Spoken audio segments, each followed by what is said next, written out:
just reflecting on the past and looking on the future, out to the future.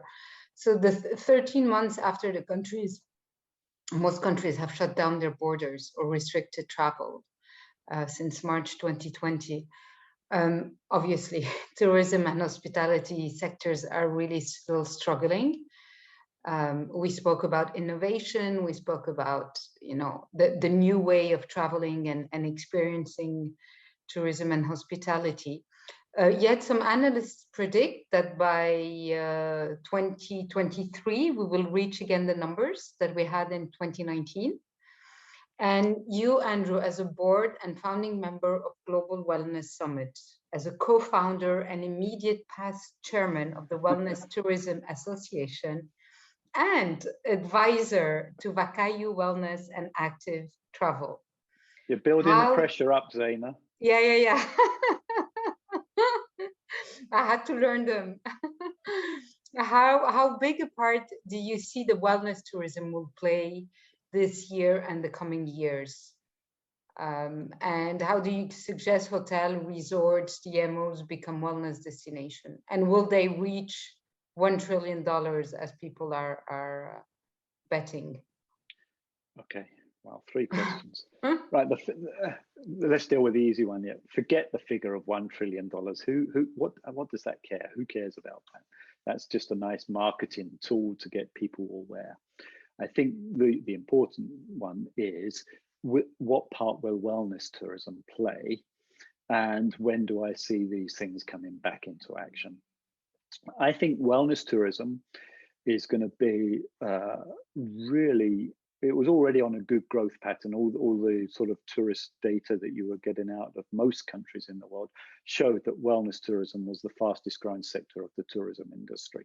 And I think that will continue to be.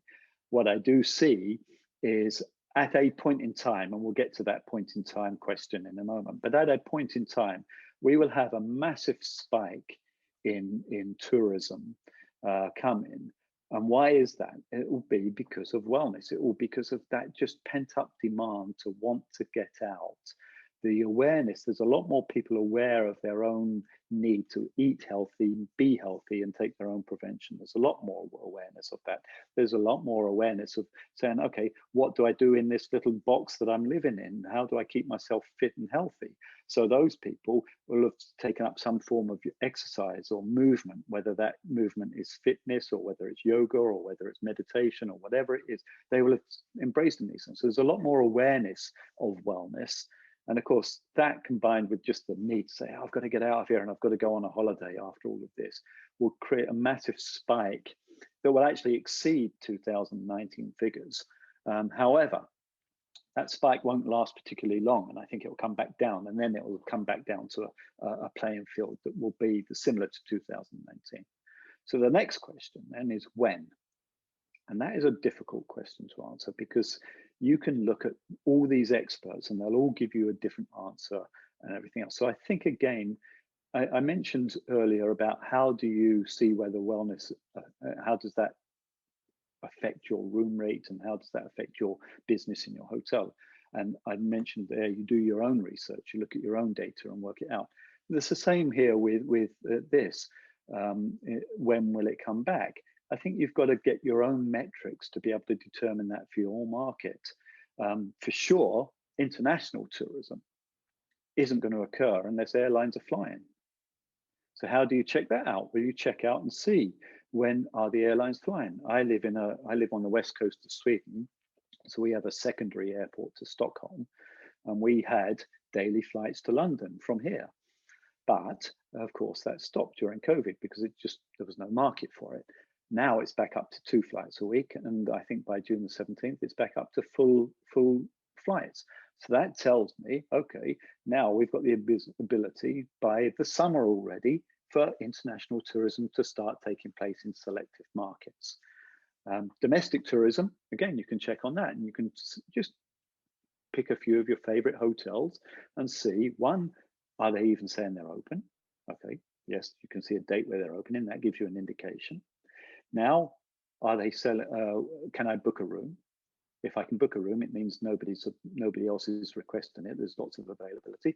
But I think you'll find, particularly in places like the UK, that domestic demand for tourism is already peaking in July and August of this year. So you'll find that. And then you see the room rates and see what they're offering. And just doing your own research like that will give you a very good indication as to when and where your market is going to return.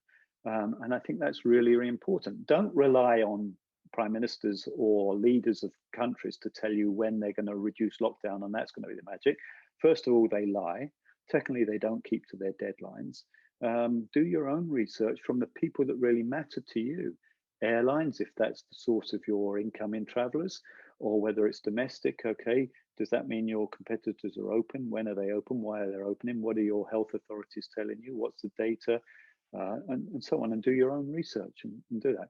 For me, and this is I appreciate we've got people from all over the world here, but for me, I do see the Northern Hemisphere seeing some kind of return to viable businesses and successful businesses by this summer, as early as this summer. Because I think the domestic tourism demand is there, and I think that we've got enough countries in Europe and in America that have got sufficient numbers of people vaccinated to be able to take the chance to allow that to occur. And I think international tourism will be on the heels of that, following a few months later. So I actually see 2022 as being a rebound year, not 2023. Thank you, Andrew. I really, it's really a hopeful conversation. I'm an optimist, Zeina. I always look at the best anyway. No, I really appreciate it's an optimism that is based, as you said, on data, because we can only manage what we can measure, right? Yes, correct. And we can manage better if we have the data to understand it. But it's important to get the right type of data. Don't get data just for data's sake. Yeah. You need the right, and you need to get it from varied sources, because if you're reliant on one source of data, it might not be true. Yeah, data can also be questionable.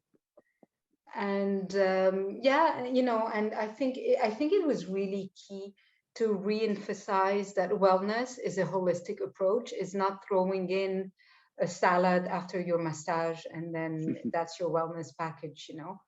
Yeah.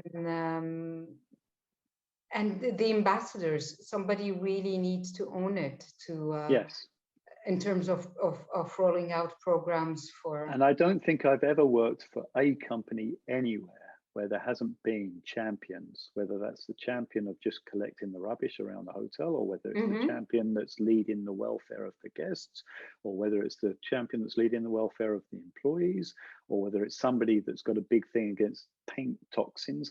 If you've got a group of people that you work with, they all have their own values, their own beliefs, their own ideas.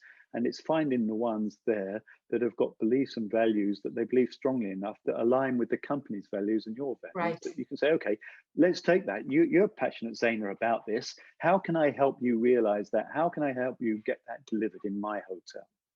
Yeah. And it doesn't matter whether they are an attendant, a housekeeper, or a marketing sales executive, or a front office guest relations clerk. It doesn't matter where it comes from. It's all one team that can all contribute towards that.